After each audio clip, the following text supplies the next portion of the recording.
এখানে একটা দেখো গুরুত্বপূর্ণ প্রশ্ন আছে, স্মৃত্যুর বিরোধে ন্যায়স্তু বলবান ব্যবহারতঃ অর্থশাস্ত্রাত্তু বলবৎ ধর্মশাস্ত্রম ইতি স্থিতিঃ।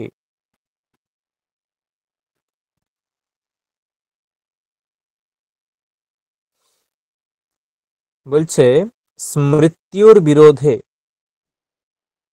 স্মৃত্যুর বিরোধে, স্মৃত্যুহ ষষ্ঠী দ্বিবচন, মানে দুটি স্মৃতিশাস্ত্রের বিরোধ হলে, যদি দুটি স্মৃতিশাস্ত্রের বিরোধ হয়, পরস্পর দুটো স্মৃতিশাস্ত্র, তাদের মধ্যে যদি বিরোধ হয়, স্মৃত্যুহ বিরোধে, ঠিক আছে, তাহলে কার নিয়মটা বলবান হবে? ঠিক আছে, কার নিয়মটা বলবান হবে? তখন বলছে যে ব্যবহারতঃ, মানে ব্যবহার অনুসারে, ব্যবহার বলতে বৃদ্ধ ব্যবহার, মানে যে পরম্পরা, গুরুজনরা যে আচার আচরণ করে আসছেন, সেই ব্যবহার অনুসারে যেটা অধিক গুরুত্বপূর্ণ সেটাই এখানে গ্রাহ্য হবে। যেটা অধিক গুরুত্বপূর্ণ সেটা এখানে গ্রাহ্য হবে, ঠিক আছে।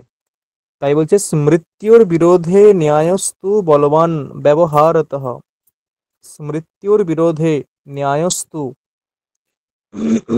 বলবান ব্যবহারতঃ, ঠিক আছে,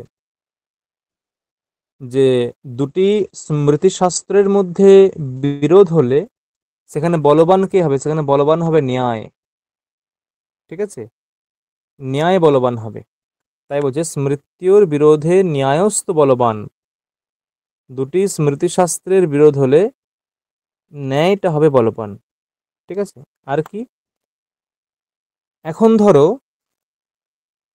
অর্থশাস্ত্র এবং ধর্মশাস্ত্র, এই উভয়ের মধ্যে বিবাদ লাগলো। অর্থশাস্ত্র এবং ধর্মশাস্ত্র, এই উভয়ের মধ্যে যদি বিবাদ শুরু হয়,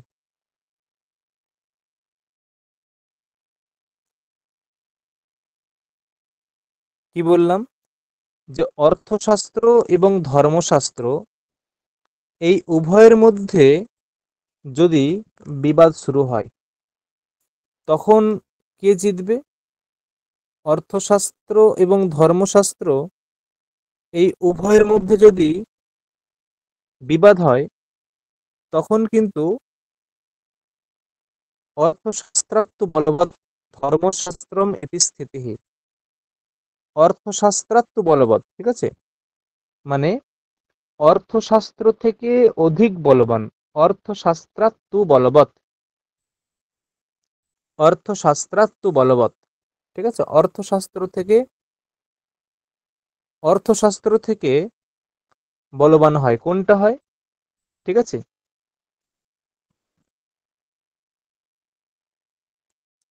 ধর্মশাস্ত্র, মানে অর্থশাস্ত্রের থেকে ধর্মশাস্ত্র কিন্তু অধিক বলবান। অতএব অর্থশাস্ত্র এবং ধর্মশাস্ত্র এই উভয়ের মধ্যে যদি বিরোধ হয়, সেখানে কিন্তু ধর্মশাস্ত্ররই অধিক প্রাধান্য অর্থশাস্ত্র অপেক্ষা। বোঝা গেল? হ্যাঁ। হুম।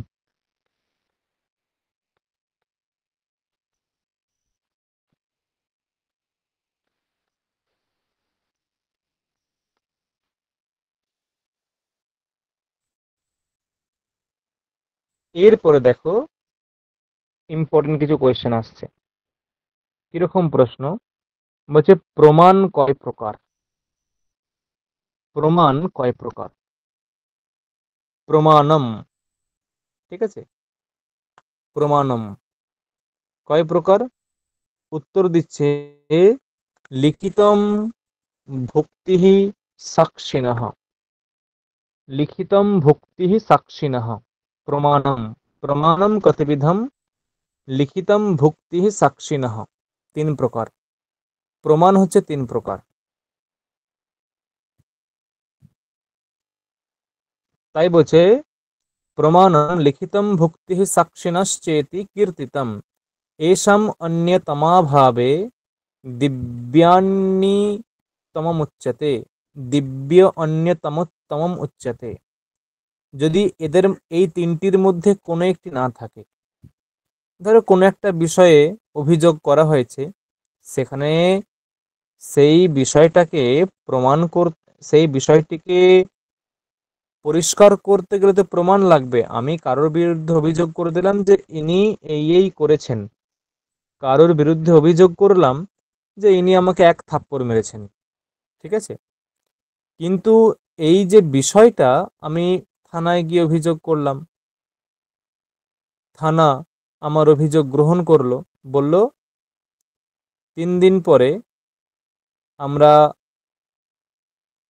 তোমাকে আসতে হবে, আর তুমি যার বিরুদ্ধে অভিযোগ করছো তাকেও আসতে হবে। কিন্তু শুধু দুজন এলে হবে না, তুমি, তোমাকে যে চর মেরেছে এই বিষয়টা যে দেখছে একজনকে সাক্ষী লাগবে বা প্রমাণ লাগবে। উইথাউট প্রমাণ আমরা কিন্তু কিছু করতে পারবো না। তাই বলছি সেই যে প্রমাণ 3 প্রকার: লিখিত প্রমাণ, ভুক্তি প্রমাণ, অথবা সাক্ষী। এখন যদি এই তিনটের মধ্যে একটাও না থাকে তাহলে কি হবে? এই তিনটের মধ্যে যদি একটাও না থাকে, এই তিনটের মধ্যে যদি একটাও না থাকে, তখন কি, তখন তখন দিব্য প্রমাণ গ্রহণ হবে। দিব্য প্রমাণ মানে এই তিনটেকে লৌকিক প্রমাণ বলে। লিখিতম, ভুক্তি, সাক্ষী, এই তিনটেকে কি বলে না, লৌকিক প্রমাণ। এই তিনটের মধ্যে যদি কোনো একটা না থাকে তখন তোমাকে দিব্য প্রমাণ গ্রহণ করতে হবে। এখন যদি এসব আর গ্রহণ হয় বলে মনে হয় না, দিব্য প্রমাণ প্রমাণ গ্রহণ হয় না, কিন্তু আগে এসব হতো, ঠিক আছে।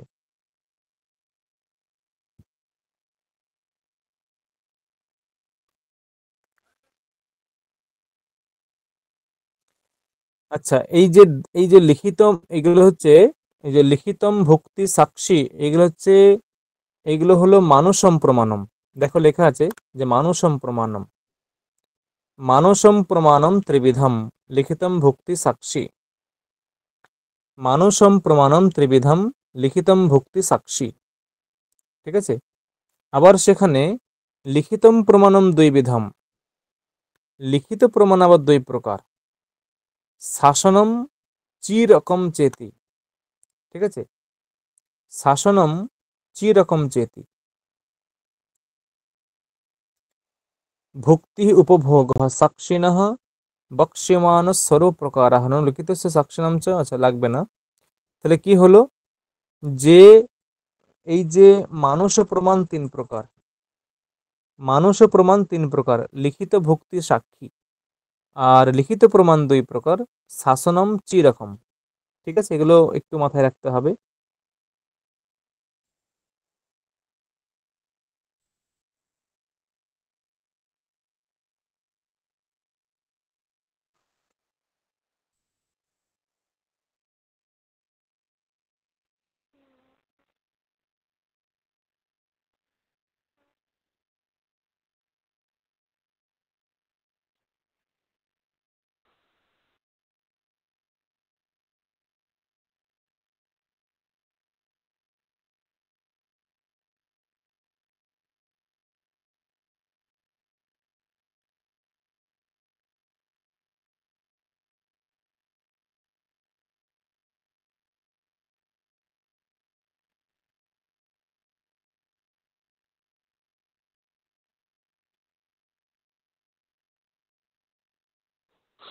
হুম, আচ্ছা এইটুকুই থাক, ঠিক আছে।